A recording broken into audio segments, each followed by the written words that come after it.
Perseguição sem fim na escola, no trabalho e até pela internet. Constrangimento, discriminação, apelidos. Bullying. Será que você já foi vítima? Quem trata deste assunto no Cenário Mulher dessa semana é a psicóloga Sandra Mara Gonçalves e o educador Leandro Bassini. O Cenário Mulher está começando agora, direto dos estúdios da TV Cenário, em Ferraz de Vasconcelos.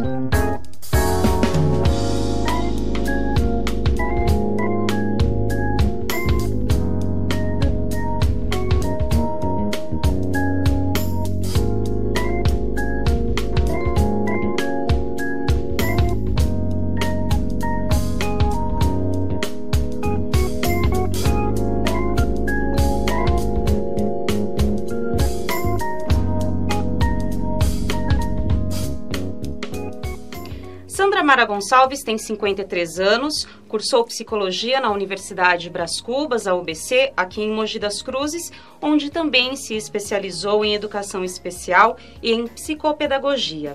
Já na Pontifícia Universidade Católica, a PUC de São Paulo, cursou pós-graduação em ludoeducação. Pelo ciclo CEAP, cursou neuropsicologia e no Instituto Brasileiro de Biossíntese formou-se psicoterapeuta neo-reikiana. Por 10 anos, Sandra trabalhou na extinta Eletropaulo, no setor de recrutamento e seleção. Na área comportamental desde 1988, há 14 anos ela clinica e atua com educação com ênfase em crianças e jovens. Atualmente é psicóloga, psicopedagoga no Colégio Integrado Lumbini e também no Colégio Ferreira Master, ambos localizados em Suzano. E ela atende também pacientes em seu consultório particular. Sandra, obrigada por participar aqui do Cenário Mulher. Estou muito feliz que você venha aqui também esclarecer as nossas dúvidas. E eu queria que você explicasse para a gente. É verdade que de 100% dos pacientes que procuram, entre crianças e jovens, 20% corresponde a vítimas de bullying? Sim. Primeiro, obrigado pelo convite e a oportunidade de estar aqui. Sim, as crianças e mesmo os adultos, eles não chegam exatamente com a queixa do bullying. Muitos trazem o sintoma. E durante o percurso da terapia que a gente vai fazendo essa descoberta, né? Pelo histórico, pelas coisas que vão contando, e aí a gente vai descobrindo que a criança está sofrendo bullying ou na escola ou até na própria família. Tem pessoas que ainda têm dúvidas, inclusive eu sou uma delas. O que é, na verdade, o bullying? Existe, por exemplo, assim, uma piada que seria sadia e esse bullying ele só acontece no ambiente escolar? Não. Ele não acontece só no ambiente escolar, ele pode acontecer no trabalho, ele pode acontecer na família, ele pode acontecer entre uma relação de casamento, ele pode acontecer entre amigos, né? Então são em vários locais, não é só na escola. Piada desde que não cause dor, desde que a pessoa não sofra psicologicamente, moralmente, aí não é bullying. Agora, se tem um sofrimento, se causa um dano moral, um dano emocional e psicológico, aí é bullying. Dê um exemplo pra gente, prático. Um exemplo prático, uma criança gordinha, quando os amigos falam que ele dão apelidos, baleia, gordo, tem nojo de você, então isso causa sofrimento psicológico, então isso é bullying. Aí é caracterizado como Sim, bullying. Isso é bullying. Graduado em História pela Universidade de São Paulo, a USP, Leandro Bassini ainda é mestre em História Econômica pela mesma instituição de ensino. Tem experiência de mais de 25 anos em ensino superior como professor, gestor de curso, gestor institucional, coordenador, assessor pedagógico e vice-diretor. Suas especialidades são nas searas da História da Educação, Metodologia de Ensino, Ensino Comportamental e Bullying. É autor dos livros Combatendo Bullying e Bullying, o que é e como prevenir. Obrigada, Leandro, por também estar aqui conosco. É um debate muito importante, inclusive para os pais que estão nos assistindo. E eu queria que você explicasse para a gente, o bullying é uma coisa muito recente, né? Pelo menos a expressão. Mas isso é de agora ou não? Então, primeiro, obrigado pelo convite. É um prazer estar debatendo esse assunto aqui na região, com profissionais da região. É muito importante a conscientização de todos sobre esse tema. A palavra é utilizada recentemente, a partir da década de 80, como essa manifestação, né, de desacato, de ofensa moral, né, insistente, intermitente, com a intenção de machucar o outro. Então, com esse sentido, a partir da década de 80, ela foi universalizada. Agora, bullying, como nós estamos caracterizando agora, sempre existiu, né? Se bullying se caracteriza mais entre a escola, não só na escola, mas a palavra é utilizada mais na escola, existe desde o momento que surgiu a própria escola, né? Agora, hoje em dia, ganha uma dimensão fantástica, porque nós não temos...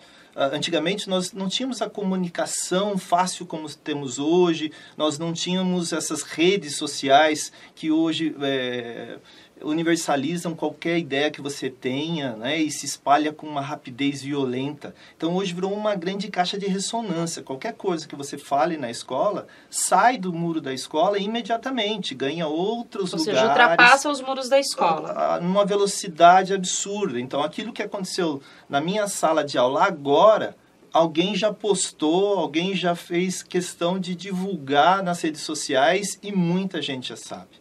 Então, apesar de ser uma palavra recente, o fenômeno existe há muito tempo. O que leva, Sandra, uma pessoa a praticar o bullying com a outra? É uma questão de discriminação? É uma questão de perseguição, como o professor falou? Olha, psicologicamente falando, eu acho que é um pouco de tudo. Eu acho que tem um pouco do que essa pessoa que é o agressor, ele precisa sentir com relação ao outro. De repente, é uma questão de sentir-se maior, de ter o poder, uma questão de ego. Pode ser uma questão de falta de educação mesmo, no sentido de que não houve uma orientação moral, uma orientação psicológica na família em que ele cresceu. Então, uma ausência de referência familiar. Ausência de referência familiar. Pode ser um distúrbio de conduta da pessoa, pode ser uma doença dessa. O agressor também pode estar doente, ele também precisa de tratamento. Então, são N motivos. Não existe ridicularização gratuita, por exemplo? Existe. Sim. Existe, sim. O bullying é feito sem uma causa necessária. Ele acontece simplesmente para acontecer. Normalmente tem uma pessoa, por exemplo, num grupo que ela tem uma aparência mais fragilizada ou mais fácil, ela fica uma presa fácil para uma pessoa que já tem essa tendência de ser um líder, de ser um dominador. Então, aí já fica um ambiente propício para isso acontecer. O racismo é bullying? Se for tratado de uma forma que faça sofrer, eu acredito que seja um bullying. Racismo é crime previsto na Constituição e tudo mais. Agora, o que recentemente, no dia 9 de novembro, agora, 2015, foi publicado no Diário Oficial da União, né, um decreto da presidente Dilma, né, uma lei anti-bullying, ou de um programa anti-bullying nas escolas, nos grêmios e tudo mais. E o que diz essa lei? Ela diz o seguinte: olha, nós vamos tentar tratar desse assunto nos lugares que elas estiverem acontecendo. A escola é responsável por tomar atitudes para que isso não aconteça mais, ou para que haja conscientização, ações que envolvam a comunidade, os pais, os clubes, as agremiações, onde quer que aconteça. Nesse sentido, desculpe, Sandra, nesse sentido, eu tenho que tratar da questão como bullying ali. Agora, se isso se não parar, se não chegar a um bom termo, aí eu vou acionar outros mecanismos legais, né, para que eu criminalize, então, aquela ação. Não como bullying. O bullying ainda não é criminalizado, né, mas aquela ação de racismo. Aí sim, crime conforme o Código Penal. Desculpe. Você acha que essa lei, Sandra, de repente, ela torna assim, mais palpável o combate contra o bullying?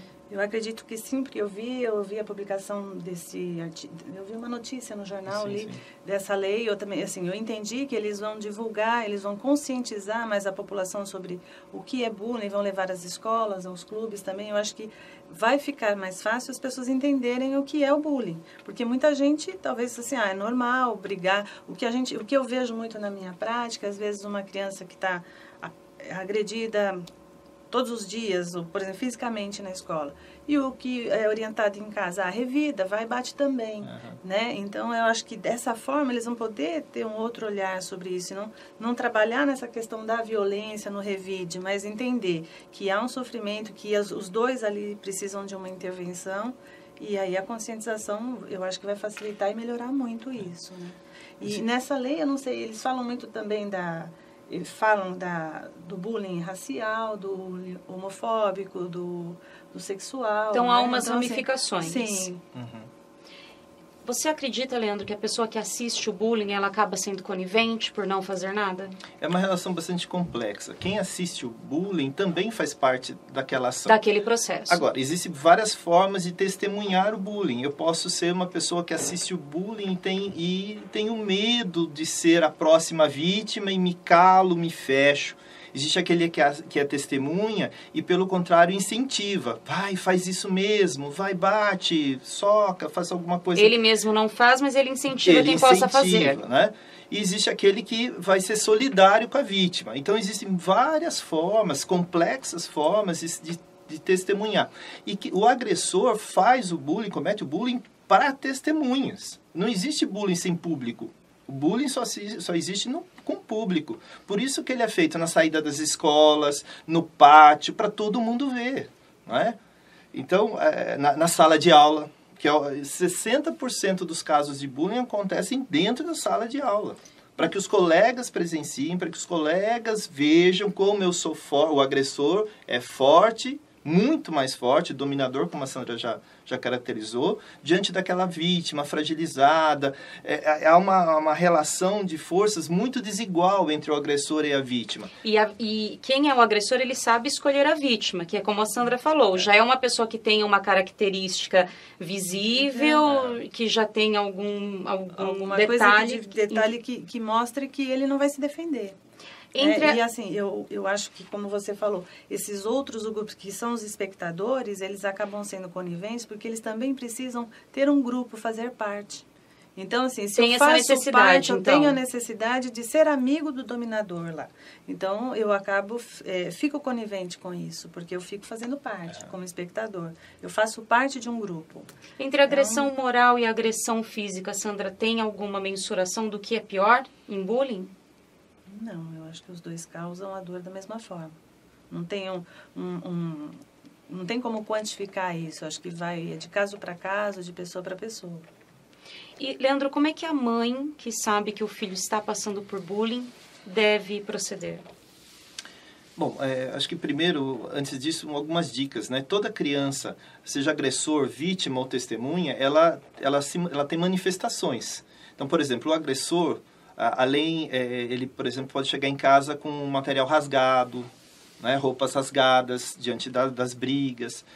A vítima também pode chegar com hematomas, pode querer levar escondido na mochila alguns objetos para se defender, um objeto cortante ou perfurante, pode esconder na mala, para quando sofrer agressão se defender. Chega a esse nível? Chega a esse nível.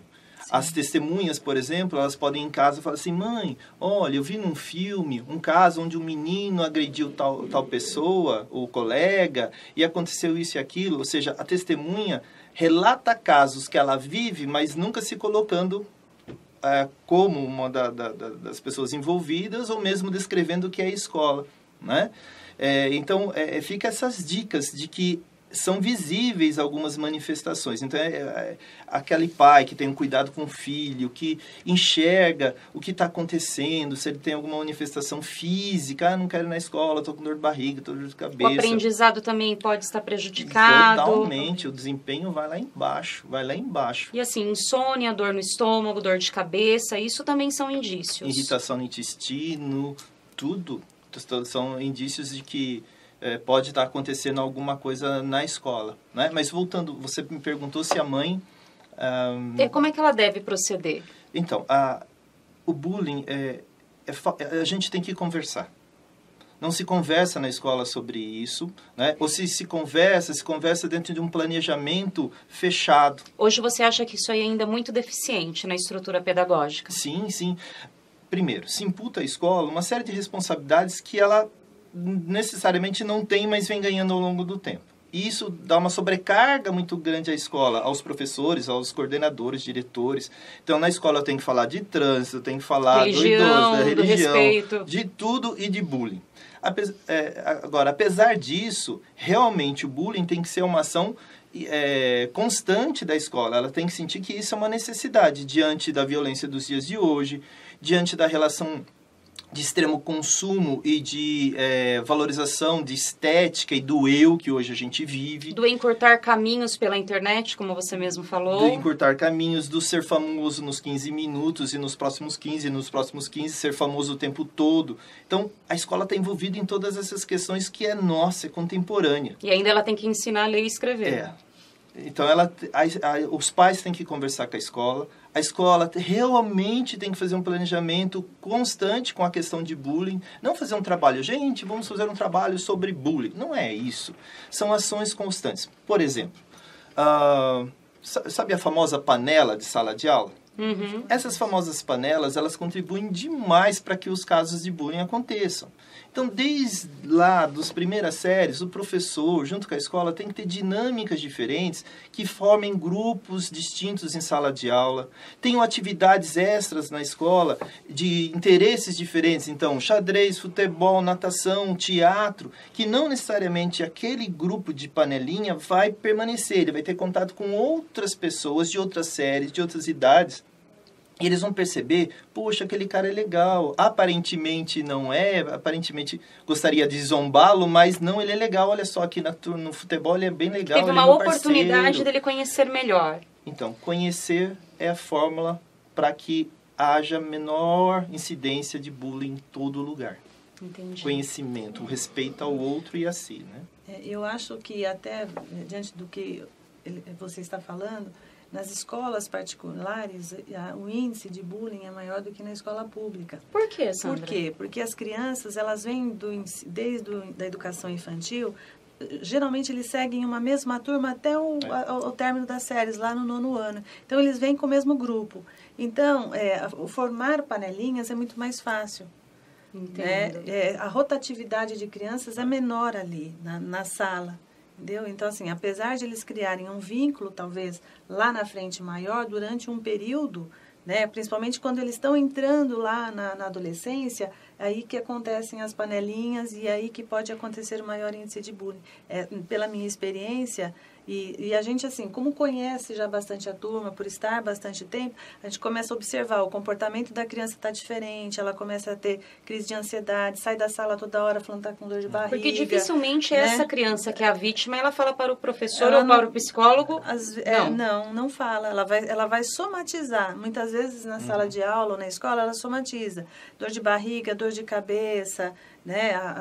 São os sintomas que ela traz para evitar a situação. E aí vai para uma terapia ou na própria escola, quando a gente começa a conversar com a criança, fazer observação em sala, fazer o atendimento, aí descobre que tem algo acontecendo. E aí a intervenção. E todo caso de bullying precisa de tratamento psicológico? Precisa desse acompanhamento? Olha, via de regra sim, porque sempre causa um dano. Mas existem pessoas que têm uma facilidade maior de se reconstruir, vamos colocar assim. Então, mas na maioria dos casos, eu acredito que sim. Eu, como psicóloga, né, eu entendo que na maioria dos casos, eu acho que seria bom um trabalho, porque fica um trauma, fica algo marcado, então um trabalho, uma terapia, eu acho que é importante. Que mexe com questões fundamentais. Né? Autoestima, principalmente. Né? Quem sou eu? Né? Quem sou eu perante o outro? Será que eu sou tão ruim assim quanto o outro acha? E eu não divido, eu não falo com ninguém, eu me fecho. Então, para tirar tudo isso da pessoa, para que ela consiga dividir com alguém, entender que não são essas questões, não é ela que está sendo questionada, não são se ela é boa, se ela é ruim, né? Quão boa ela é, né? Não é nada disso. Ela precisa de ajuda. ela precisa de ajuda do psicólogo, ela precisa de ajuda dos pais, da escola como um todo, para sair disso. Não é fácil, é uma dor intensa. As pessoas falam, bullying é brincadeira. Não é brincadeira. O bullying pode levar a uma criança ou um jovem ter depressão, por exemplo? Sim. E ao suicídio, inclusive. Suicídio. Nós temos um caso aqui na região, acho que faz há um mês e meio, rodou no Facebook, um rapaz, eu acho que um menininho, 16 anos, ele se suicidou. De Poá, né? De Poá, por um caso de bullying dentro da própria família. A família não aceitava a homossexualidade dele. Ele não aguentou a pressão, né? E foi ao suicídio. Essa é uma vítima. Tem outras vítimas, assim, que é uma forma mais material, assim, da gente falar, Leandro. Fora o homossexual, o negro, quais são as outras vítimas mais fáceis do bullying? O agressor sempre vai achar um motivo para agredir, né? Agora, com certeza, né? Todas as características físicas... que ficam mais facilitadas aos olhos desse agressor, então, né? o cabelo, a orelha, se a orelha é mais destacada ou não, o nariz, a boca... Tudo, a obesidade. Ou se é magro demais. Ou se é magro demais, né? Ou se é muito confuso, muito... Às vezes com um problema de aprendizagem, porque não acompanha a turma, né? Então, não existe uma característica assim. Eu só citar um caso que acontece aqui em Suzano, também ressaltar que bullying não distingue escola privada, escola pública, questão de classe social, não distingue. E como a Sandra falou, aconteceu numa família dentro de uma casa, né? Não é só na escola. Não. Aqui em Suzano, nós temos uma escola em que as meninas brigaram na saída porque uma delas postou o cabelo que foi alongado, comprido, lindo, aquela coisa toda, aquela ideal de cabelo que se tem, né? Hoje em dia, nas adolescentes, uma menina viu no Facebook que a menina estava com o cabelo alisado e comprido, foi para a porta da escola para bater na menina porque ela estava linda, né? Segundo os padrões atuais aí de um determinado segmento. Então, esbarra um pouco na inveja também. É nessa discussão toda de eu sobressair diante de todos, né? Como eu me sobressaio. Eu preciso me sobressair. E quem se sobressair ou não, eu preciso acabar com aquele que se sobressai. Tirar o concorrente da frente. Exato. Então, é uma discussão que é muito séria. Passa pelos nossos padrões de sociedade contemporânea. O que é essa relação tão necessária hoje de ser famoso? Vejo o Facebook, todo mundo é lindo, maravilhoso e tem uma vida perfeita. Poxa, eu não tenho, não é? De repente, esse questionamento que passa do extremo consumismo, os padrões de comportamento, a fala dos pais diante do que se vê de violência na sociedade, o padrão de consumo que eles têm e o julgamento que eles fazem das outras pessoas, influencia diretamente no posicionamento da criança diante dos seus colegas. Né? Então, a gente precisa repensar um pouquinho que sociedade a gente está vivendo, o que a gente quer com ela, para onde a gente está indo, para entender que não é aquela criança agressora que ele é o culpado de toda essa história. Por que tem que ser uma ação educativa? Porque é um conjunto maior de pessoas que estão envolvidas nisso, não aquela pessoa que manifesta. Você até deu o exemplo dessas duas garotas, né? E elas acabaram se desentendendo na frente de uma escola, na saída. Isso, briga na frente da escola. E o que essa escola fez, Leandro, você sabe? Que providências foram tomadas? Enfim, é uma escola que tem muitos problemas de violência, não só esses. As brigas na saída são cotidianas, né? Então a escola acaba se perdendo. Acaba se perdendo, né? O que fazer, como fazer. Percebe-se que a escola não sabe o que fazer. Ela chama o pai, chama a mãe, mas aí o pai não vai, a mãe não vai, por tantas outras questões, e fica por isso mesmo. Então a escola precisa de ajuda nesse sentido. O que fazer, como fazer? São tantas questões que estão tomando conta daquele grupo gestor, do grupo de professores, que eles se veem de mãos atadas diante do fato.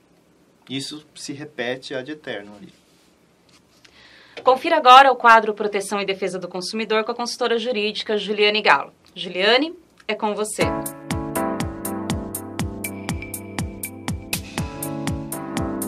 Olá, Carla. Com o Natal vem junto a grande oportunidade para os jovens que estão em busca do primeiro emprego, para quem procura por reinserção no mercado de trabalho ou aquela chance de incrementar o orçamento de fim de ano. É o popular trabalho temporário. São Paulo, inclusive, lidera em número de vagas temporárias. Os estados de Minas Gerais e do Rio de Janeiro ficam em segundo e terceiro lugar, respectivamente. Destas vagas, 75% são destinadas ao comércio. O restante das oportunidades correspondem ao setor industrial, com 25% das vagas geradas. Num segmento ou em outro, o importante é o candidato ao trabalho ficar de olho no contrato, para que não seja lesado ou espere receber por algo que não tenha direito. Ocorre que o funcionário temporário tem todos os direitos do colaborador efetivo, exceto ao Fundo de Garantia do Tempo de Serviço, o FGTS. E quem trabalha na época do Natal também não tem direito ao aviso prévio. Portanto, se você quer trabalhar neste fim de ano, esteja ciente dessas condições. E mesmo que seja um trabalho temporário, exija registro em carteira e um contrato de trabalho que estabeleça todas as regras. E por fim, além de ter uma grana extra no período mais festivo do ano, um dos melhores para o comércio, diga-se de passagem, o profissional obtém uma experiência importante, que pode abrir portas para as outras oportunidades no futuro. Portanto, mesmo que não seja efetivado, invista no trabalho de fim de ano. Você só tem a ganhar. De volta para você, Carlos.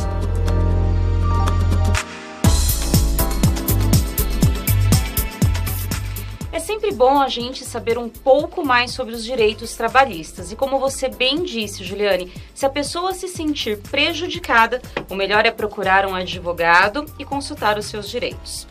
E no próximo bloco eu volto a conversar com a psicóloga Sandra Mara Gonçalves e com o educador Leandro Bassini. Eles estão aqui no Cenário Mulher hoje para discutir bullying, constrangimento, discriminação, apelidos, perseguições sem fim na escola, no trabalho e até pela internet. Será que você que está nos assistindo já foi vítima? O Cenário Mulher volta já.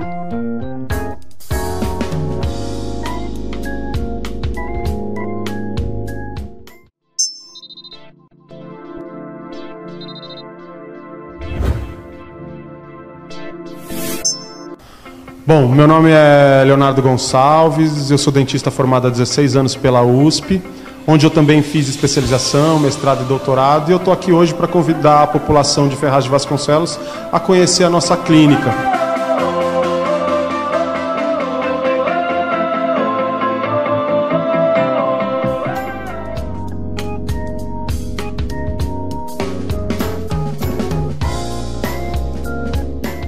Estamos de volta com a entrevista com a psicóloga Sandra Mara Gonçalves e com o educador Leandro Bassini.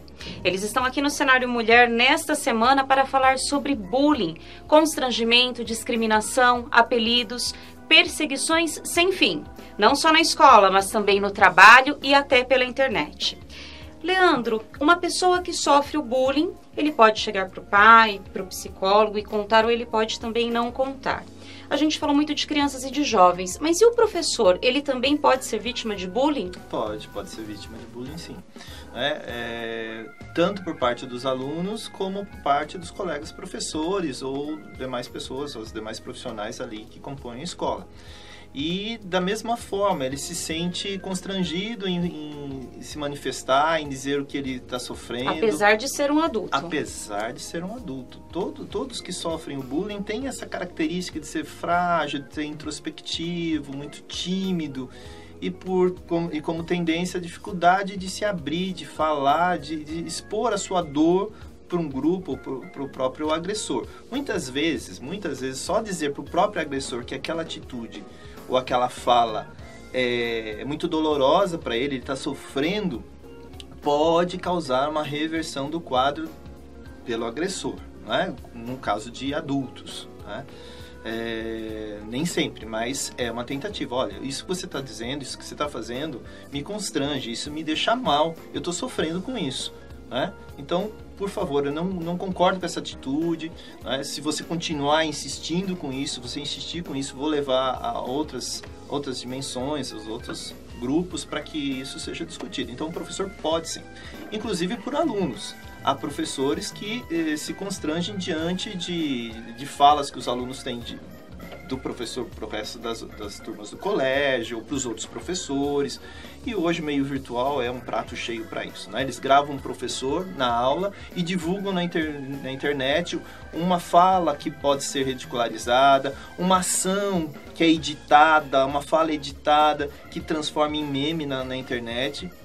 E isso faz com que o professor se sinta extremamente constrangido e, se permanecer, caracteriza como bullying, sim. E qual que é o papel do ente escolar? Eu digo assim, né, a direção dessa escola, os proprietários dessa escola, no caso de uma rede particular. Como que a escola acolhe, né, um problema desse e como que ela tenta resolver? Bom, primeira coisa, ela não pode... ser omissa. Ser omissa, se esconder diante de tudo isso. Esse é o primeiro passo. E muita escola, a maior parte das escolas se omitem. Não, isso vai se resolver, deixa com o professor, o problema é dele, não é meu, isso passa, isso é brincadeira, né? E não é Foi verdade. só um dia. Foi só um dia.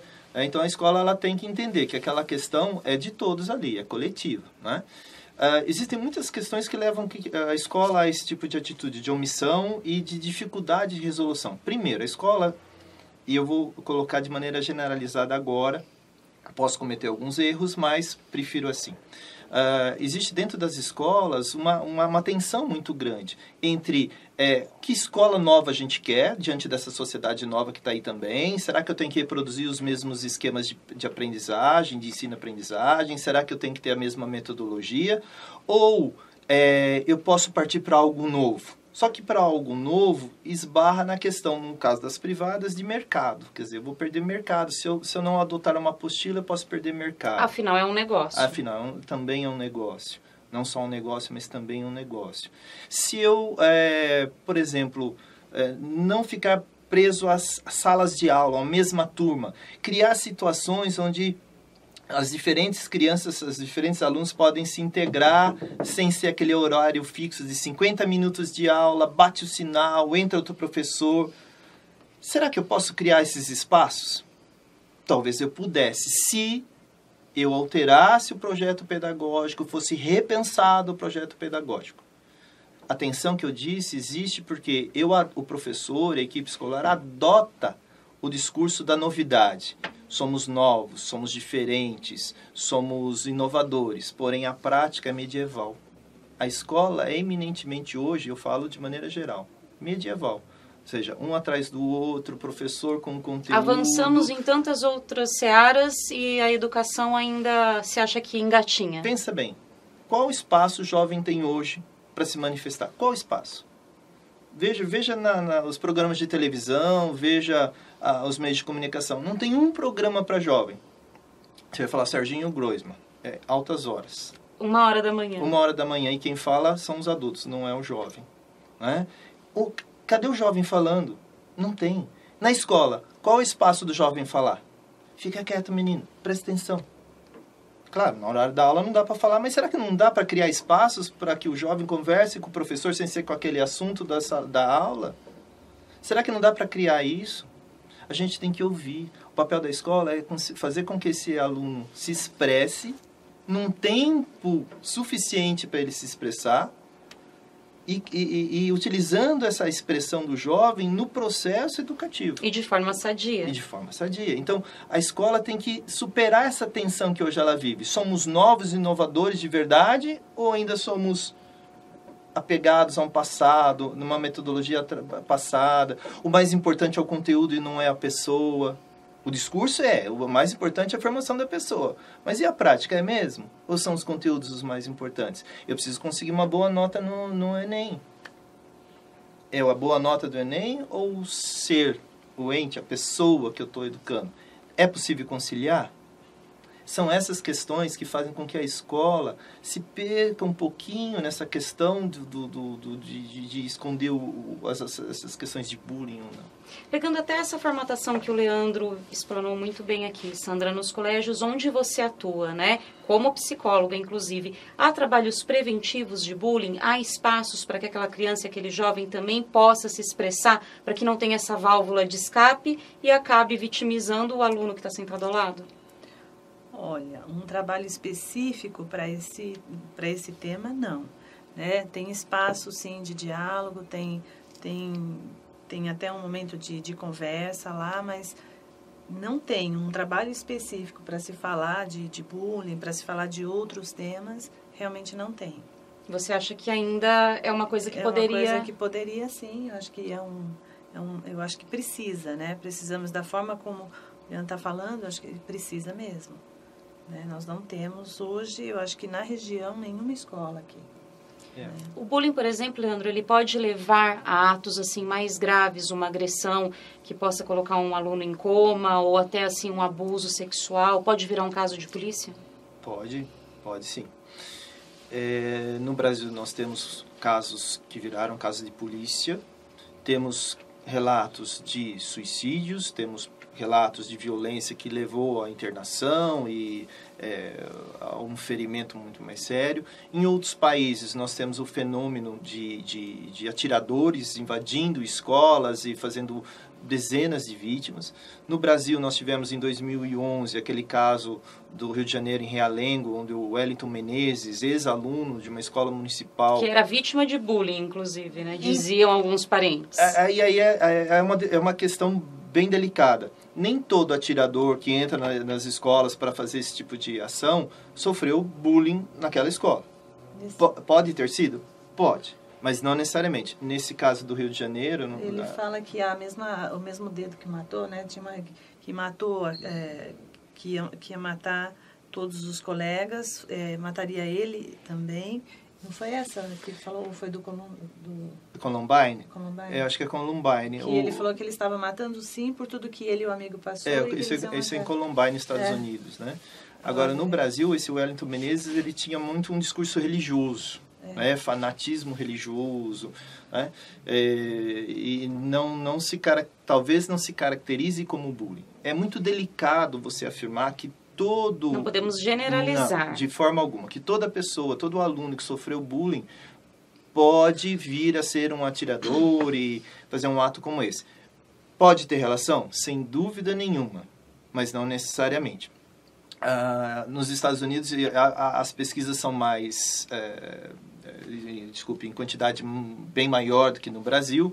Então, já se chega, sim, à conclusão que um grande número de atiradores que vão para as escolas sofreram bullying na escola. E eles fazem um processo inverso. Quer dizer, eles também passam a ser agressores no momento em que eles acham que se fortalecem com as armas ou com algum outro escudo que eles inventam. Até mesmo com a religião, né? Porque o Wellington ele se revestiu, né, de algumas missões, né, que ele achava que ele tinha que ter, mas é mesmo para justificar um ato.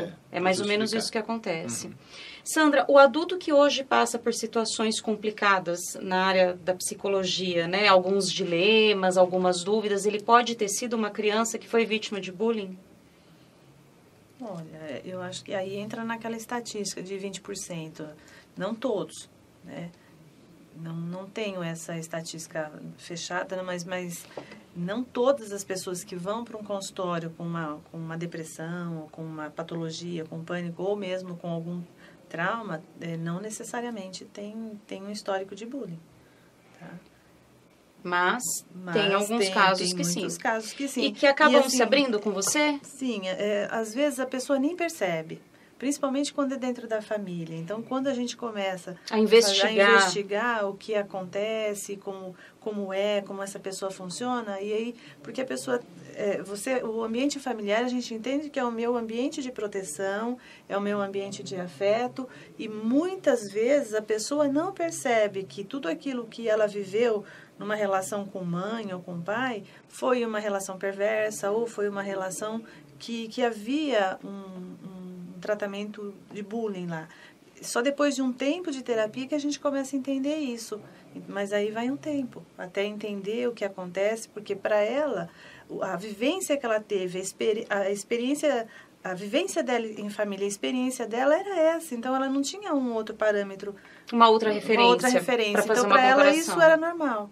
Né? Até entender que havia um ato perverso com ela, que era um bullying, aí vai um tempo, até isso aparecer na terapia. Uma vez que a escola pode se tornar omissa, até mesmo um professor que faz de conta que não viu ali a briga ou a piada sem graça entre alunos, vamos supor que também essa criança não tenha esse apoio em casa ou que os pais não tenham entendimento, né? O que fazer, Leandro?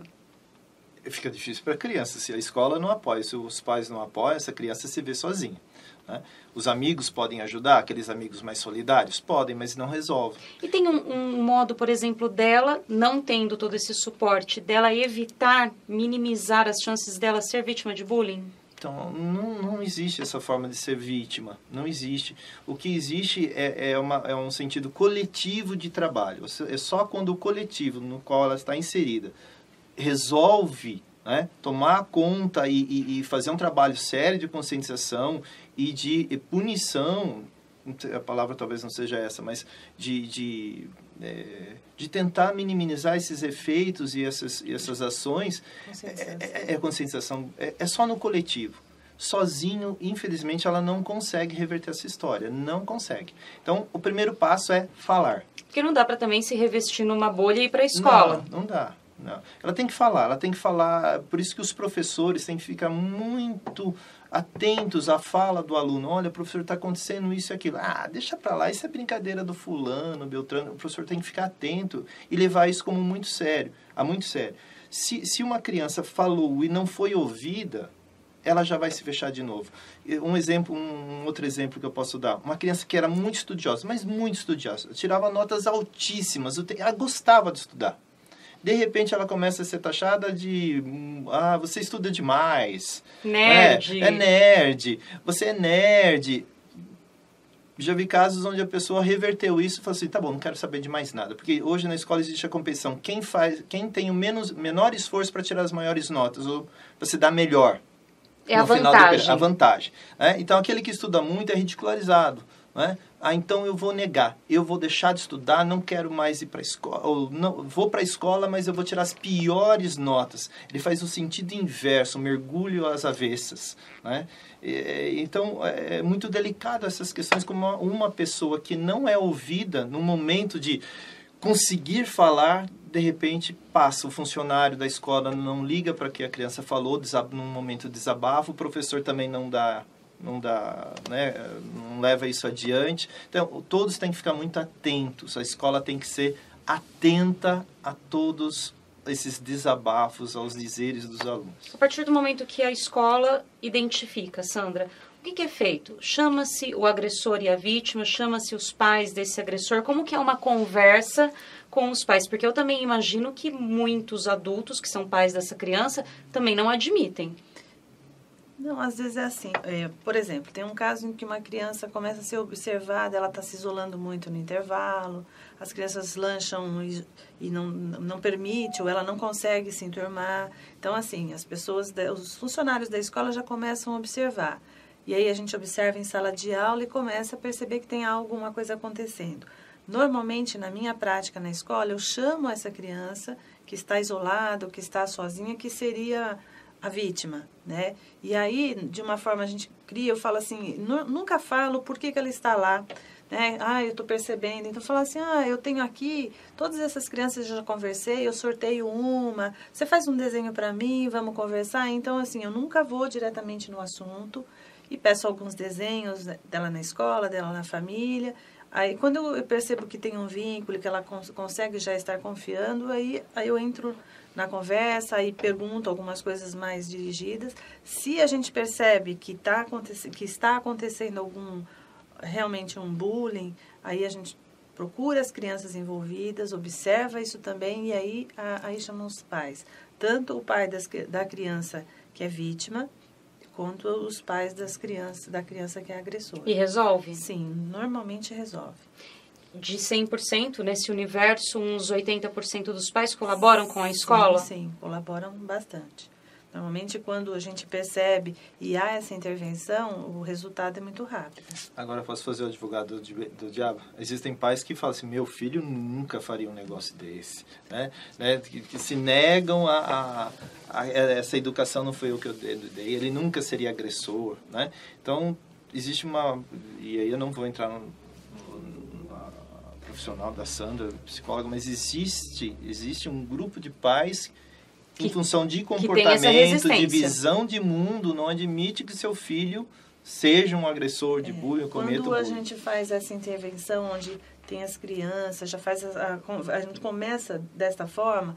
Agora, se eu pegar, normalmente for direto no agressor e não fizer todo esse trabalho anterior, eu vou ver pais que passam a mão na cabeça, que são aqueles pais que trabalham muito o dia inteiro. Geralmente essa criança ou fica um período muito grande na escola ou fica sob cuidados de alguém. Então, chega em casa à noite, não vou brigar com ele por causa disso, vou fazer outras coisas. Então, até pela culpa de não estar tanto tempo com a criança, então ela pode, de primeiro momento, negar. Só que aí, nós temos um procedimento nas escolas que eu trabalho que a gente tem, os professores preenchem tem um relatório, e aí a cada vez que vão acontecendo algumas coisas, a gente tem data, o que aconteceu, a gente então, todos os relatos. Fatos aí eles, eu vou mostrando tudo o que foi acontecendo. E aí eu acho que fica mais fácil esses pais entenderem realmente. E normalmente o que eu faço, eu entendo que essa criança também é uma vítima. Né? Então, assim, eu nunca vou no julgamento dessa criança que é assim, porque tem má conduta, porque não vou julgando. Ela também tem uma história e uma referência. referência. Uma história e uma referência. Algo está acontecendo que está fazendo com que ela esteja agindo com essa agressividade. Então, eu acolho esses pais, acolho essa criança da mesma forma que eu acolho a vítima. Então, eu acho que fica um trabalho que realmente a gente tem sucesso nesse trabalho dessa forma que eu estou trabalhando. Se eu for diretamente na criança, olha, ele está só mandar o bilhete, falar que ele está sendo agressivo, que está batendo nos amigos, aí realmente eu não vou ter essa parceria com os pais. Então, eu acho que vai muito da forma como a gente está trabalhando. Né? Agora sim, Leandro, a gente está falando de 2 unidades particulares que contam com uma psicóloga especializada. A gente falou aqui do currículo da Sandra, acho que dispensa maiores comentários. E a rede municipal e a rede estadual que não contam com psicólogos dentro das unidades escolares? Você acredita que o coordenador ou supervisor ou até mesmo aquele diretor, ele está preparado hoje para acolher um caso desse, fazer essa anamnese, fazer essa análise do jeito que a Sandra faz? Imagina. E o que fazer, então? Enfim, o grupo, os profissionais da escola, eles têm que ter uma formação, né?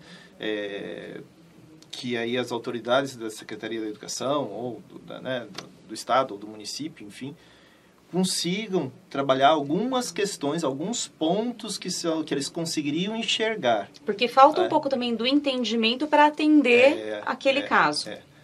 Evidentemente, ter um profissional na escola é o ideal, evidentemente. Né? Agora, num caso onde não se tem um profissional, muito menos na rede pública de saúde, né? O acesso a um profissional não tem nem no posto de saúde, né? Tem. Então, como é que você faz? Ainda mais para criança, você consegue até um atendimento psicológico para adulto, agora para criança, na rede pública, muito difícil. Porque você acha que os poderes constituídos, então, ainda entendem que o psicólogo numa escola é bobagem?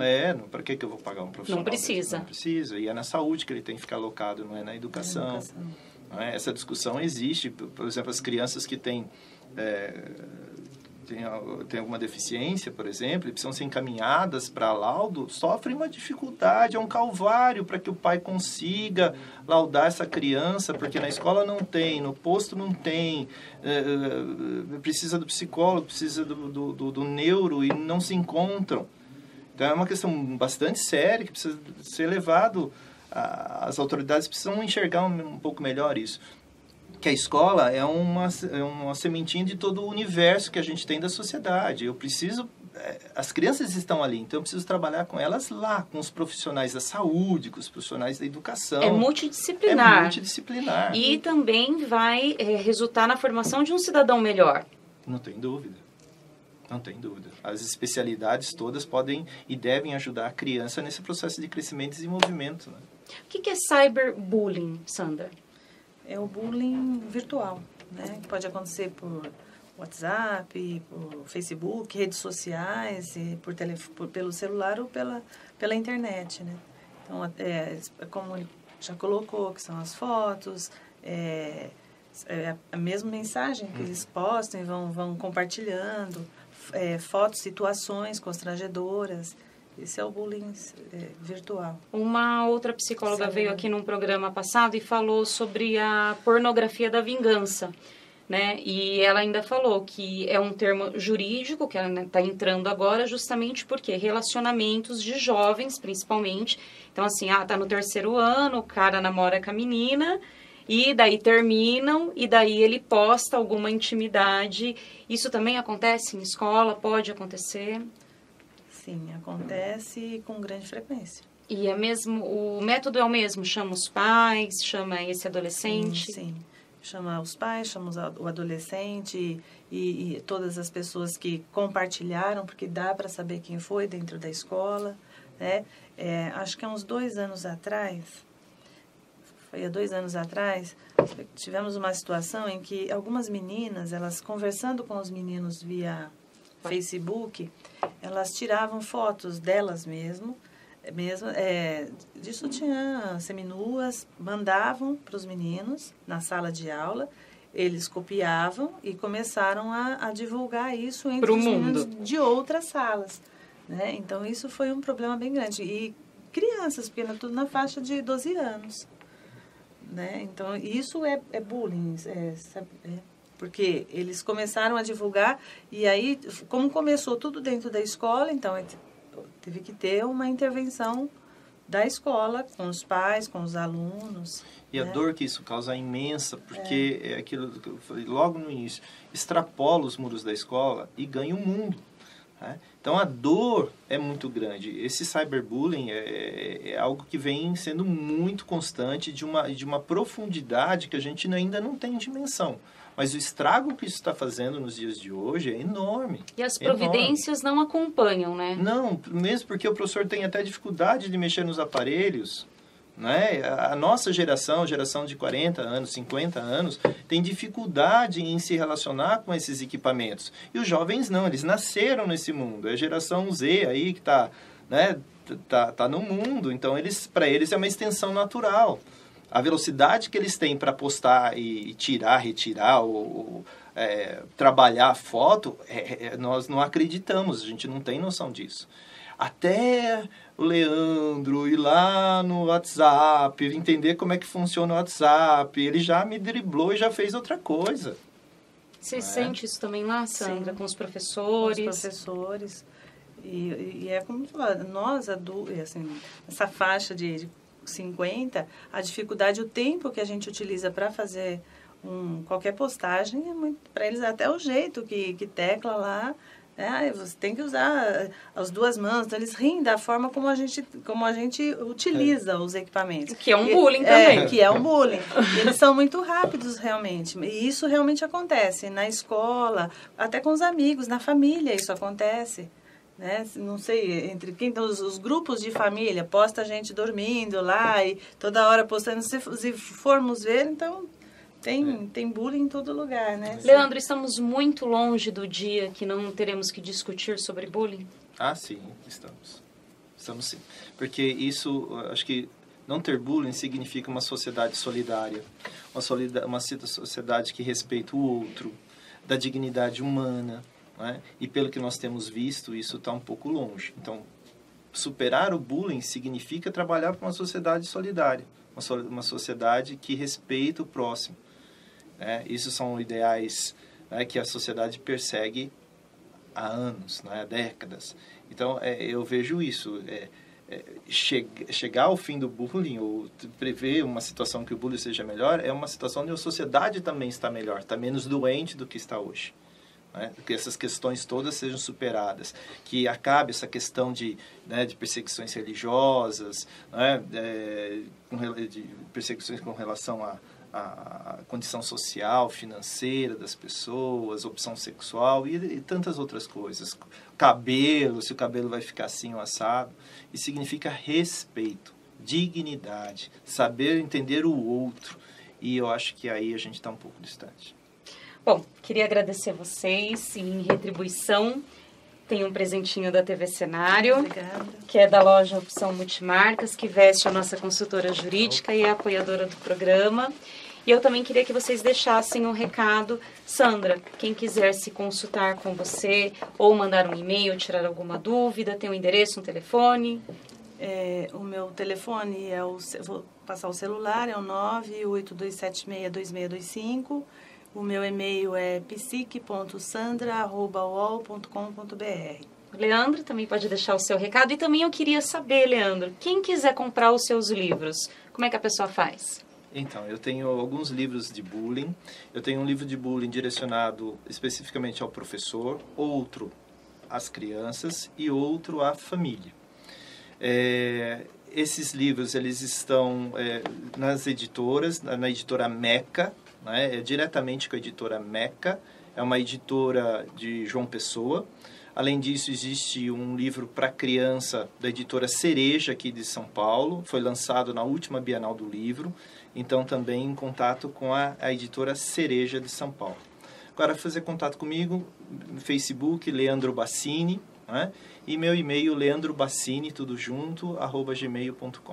Tá ótimo. E o Cenário Mulher desta semana fica por aqui. Se você quiser assistir novamente este conteúdo, acesse o site www.tvcenario.com. Siga-nos também nas redes sociais e se quiser entrar em contato conosco por e-mail, tome nota do endereço eletrônico que aparece aí na sua tela. Quer saber mais sobre as roupas que eu uso especialmente aqui na TV Cenário para o Cenário Mulher? Acesse a página oficial da loja Leia Fashion no Facebook e também no Instagram. Obrigada pela companhia, que a semana seja de luz e de entendimento. Eu te espero no próximo programa inédito. Até lá!